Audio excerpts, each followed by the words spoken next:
الحمد لله وكفى وسلام على عباده الذين اصطفى أما بعد قال الله تبارك وتعالى في القرآن المجيد والفرقان الحميد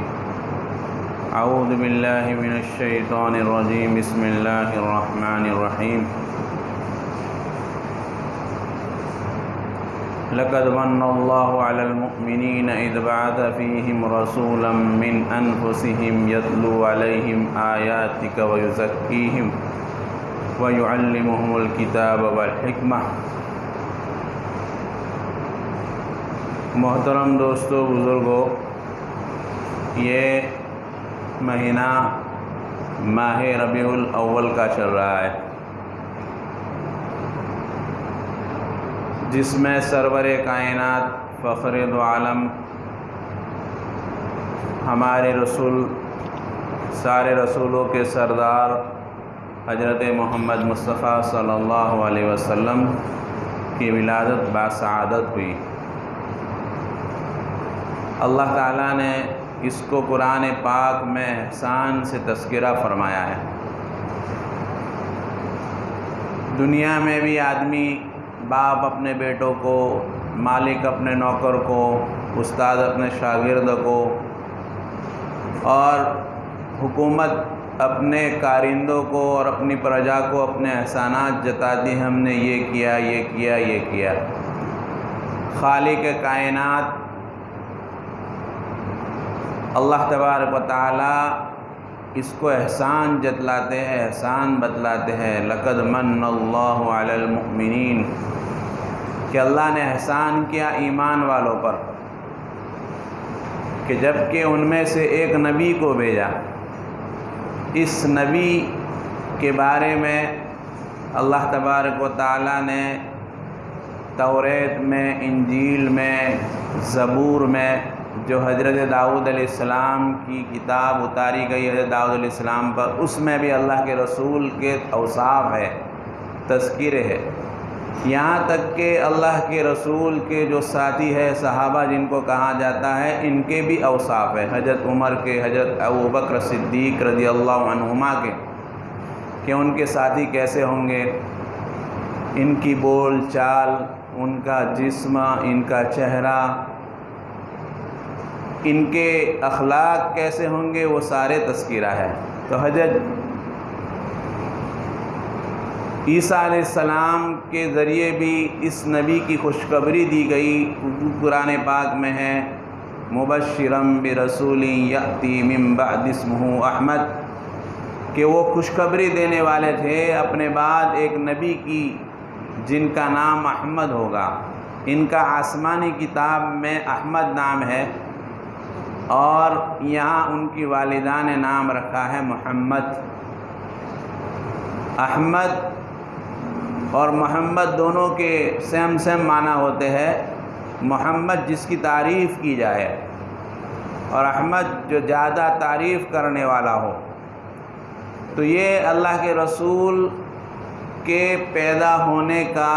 مہینہ ہے۔ تو اللہ کے رسول کے پیدا ہونے کا کیا مقصد بتلایا؟ اللہ کے رسول 571 عیسوی سن میں، حضرت عیسیٰ علیہ السلام کی پیدائش کے 571 سال کے بعد مکہ میں تشریف فرما ہوئے۔ اللہ تعالیٰ نے ان کی ولادت کو باسعادت کا یہ فرمایا، اللہ تعالیٰ نے خلقت فرمائی۔ تو یہ بڑے مبارک دین ہے۔ اللہ کے رسول صلی اللہ علیہ وسلم جب دنیا میں تشریف لائے، ماں کے پیٹ میں ہی جب تشریف لائے، تو اللہ تعالیٰ نے برکتوں کا ظہور فرمایا۔ حضرت آمینہ فرماتی ہے، جو آپ صلی اللہ علیہ وسلم کی والدہ ماجدہ ہے، کہ جب میرے پیٹ میں اللہ کے رسول صلی اللہ علیہ وسلم تشریف لائے، ان کا حمل ٹھہرا، تو میں نے خواب میں یا ایسے ہی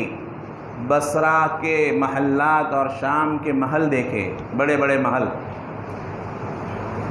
اور مجھے خوشخبری دی گئی اور کہا گیا جب یہ لڑکا پیدا ہو تو اس کا نام محمد رکھنا، اور یوں دعا کرنا کہ اللہ میں اس کو آپ کی پناہ میں دیتی ہوں۔ اور حضرت آمینہ فرماتی ہے کہ اللہ کے رسول صلی اللہ علیہ وسلم جب میرے پیٹ میں تشریف فرما ہوئے تو کوئی عورت ایسی نہیں تھی جو حمل والی ہو لیکن مجھ سے آسان حمل والی ہو، یعنی میرے جب بچہ پیٹ میں ہوتا ہے تو ماں کو بڑی بے چینی ہوتی ہے، متلی آتی ہے، قے ہوتی ہے، الٹیاں ہوتی ہے، جی گھبراتا ہے، لیکن اللہ کے رسول صلی اللہ علیہ وسلم پیٹ میں تھے تو کوئی جی نہیں گھبرایا، کوئی متلی نہیں آئی۔ تو اللہ کے رسول جب دنیا میں تشریف لائے تو یہ برکتیں تھیں، اور اللہ تعالیٰ نے تو 571 عیسوی سن میں، اور پیر کا دن ہے 12 ربیع الاول ہے، ایک روایت کے مطابق 8 ربیع الاول کے کہ 8 ربیع الاول کو پیدا ہوئے، ایک روایت کے مطابق 10 ربیع الاول کو پیدا ہوئے، لیکن زیادہ روایت مشہور ہے جن کو مفسرین نے اور مورخین نے طے کیا ہے کہ وہ 12 ربیع الاول ہی کو پیدا ہوئے، پیر کے دن صبح صادق کے وقت اللہ کے رسول صلی اللہ علیہ وسلم تشریف فرما ہوئے۔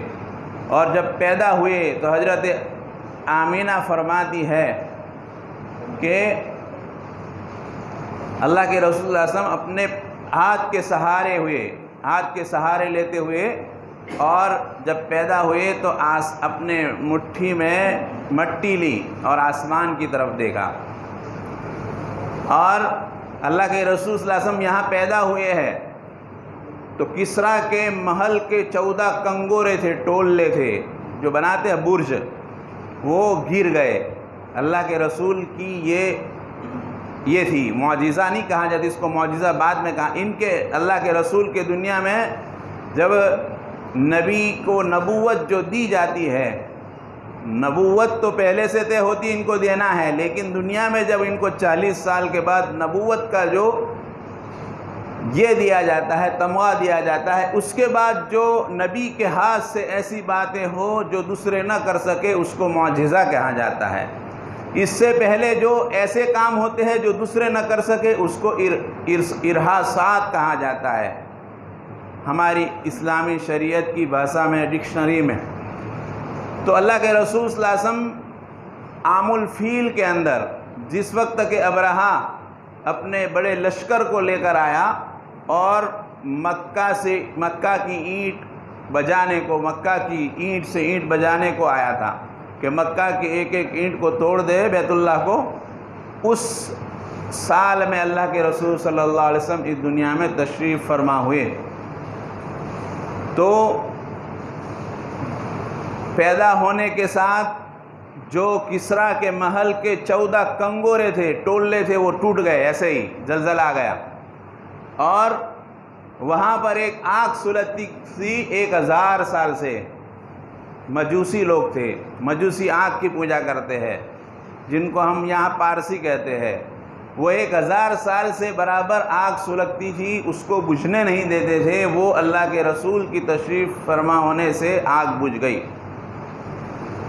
تو یہ ساری اللہ کے رسول کی ارہاسات ہے، اللہ کے نبی کی برکتیں ہیں۔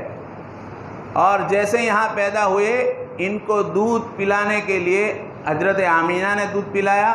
اور اس کے بعد ابو لہب کی کنیز تھی صوبیہ نے دودھ پلایا۔ ہم بارہا سنتے ہیں تبت یدا ابی لہب کہ ابو لہب کے 2 ہاتھ ٹوٹے، لیکن اس نے جب خبر دی گئی کہ آپ کے بھائی کے یہاں بھتیجا پیدا ہوا ہے تو یہی صوبیہ خوشخبری دینے کے لیے گئی تھی، تو اس ابو لہب نے خوشی میں کہ تجھے آزاد، تو کہا گیا ہے کہ جہنم میں اس کی ایک انگلی کو عذاب نہیں دیا جاتا، سارے عذاب دیا جاتا ہے اس کو۔ کیوں؟ اللہ کے نبی کی طرف اشارہ کیا تھا۔ تو کیسی پاک ہستی اس دنیا میں تشریف لائی، اور اس پاک ہستی کا دنیا میں تشریف لانے کا مقصد اللہ تعالیٰ خود بیان فرماتے ہیں، جس کے ماننے والے ہم ہیں۔ لیکن ہم ایسے ماننے والے ہیں، ہمارے بہت سے ایمان والوں کو ان کا نام بھی یاد نہیں ہوگا، آج بھی دنیا میں ایسے بہت سارے شہرہ میں نہ ہو، اللہ نہ کرے، لیکن ان کو پوچھا جائے ہمارے نبی کا کیا نام ہے تو پھانفے ماریں گے، اس نبی کا نام یاد نہیں۔ دنیا میں آج بڑے بڑے ہیرو کا نام ہے یاد، جو ہیرو گناہ کے کام کرتے ان کو ہیرو کہا جاتا ہے، وہ ہیرو نہیں ہوتے، زیرو ہوتے، گناہ کے کام ان سے ہوتے، کوئی گناہ کا کام ایسا نہ ہو جو ان سے نہ ہوا ہو، لیکن ان سب کے نام یاد ہے۔ لیکن سب سے بڑے ہیرو قیامت کے دن جس کے ہاتھ میں لواء الحمد ہوگا، پوری دنیا کی انسان ان کے جھنڈے کے نیچے ہوں گے۔ اللہ کے رسول نے خود فرمایا انا سید ولد آدم، میں آدم کی اولاد کا سردار ہوں گا، وبلوائی لواء الحمد، بیدی لواء الحمد، میرے ہاتھ میں لواء الحمد ہوگا، حمد کا کیا ہوگا؟ پرچم ہوگا اور جھنڈا ہوگا، سارے انسان ان کی ماتحتی میں جمع ہوں گے۔ وہ نبی صلی اللہ علیہ وسلم اس دنیا میں تشریف لائے اور ان کو بھیجنے کا مقصد اللہ تعالیٰ خود بیان فرماتے ہیں، لَقَدْ مَنَّ اللَّهُ عَلَى الْمُؤْمِنِينَ، اللہ نے احسان کیا ایمان والوں پر، اِذْ بَعَثَ فِيهِمْ رَسُولًا مِّنْهُمْ، جب کہ ان میں ایک رسول بھیجا۔ کیوں بھیجا؟ یتلو علیہم آیاتہ، کہ ان پر ان کی آیتیں تلاوت کرے، قرآن پاک پڑھے۔ پھر وَيُزَكِّيهِمْ، ان کا تزکیہ کرے، ان کو پاک صاف کرے۔ ڈاکٹر کے پاس جاتے ہیں آدمی اپنی بیماری کو ختم کرنے کے لیے، تو دنیا میں سب سے بڑے ڈاکٹر کہنا تو ایک چھوٹا درجہ ہے، جو روحانی بیمار کے معالج ہوتے ہیں، کفر، شرک، بدعت، گناہ، ان سب کا بیماری کو نکالنے والے ہوتے ہیں، وہ نبی ہوتے ہیں۔ تو وَيُزَكِّيهِمْ، کہ ان کو پاک صاف کرے۔ نبی آتے تھے، ایک نبی کے پاس ایک بندہ حاضر ہوتا ہے اور کہتا ہے کہ میرے اندر یہ بیماری ہے، یا نہ کہوے لیکن نبی کی صحبت میں چند سیکنڈ ٹھہرتا ہے، اس کی ساری بیماریاں کیا ہو جاتی ہے؟ علاج ہو جاتا ہے، اور ساری بیماریاں نکل جاتی ہے، اور وہ نبی کا سب سے بڑا صحابی ہو جاتا ہے، اور اتنا بڑا صحابی ہو جاتا ہے جس کے بارے میں اللہ کے رسول نے فرمایا اصحابی کالنجوم، میرے صحابہ ستاروں کے معنی میں انشاءاللہ آئندہ کریں گے۔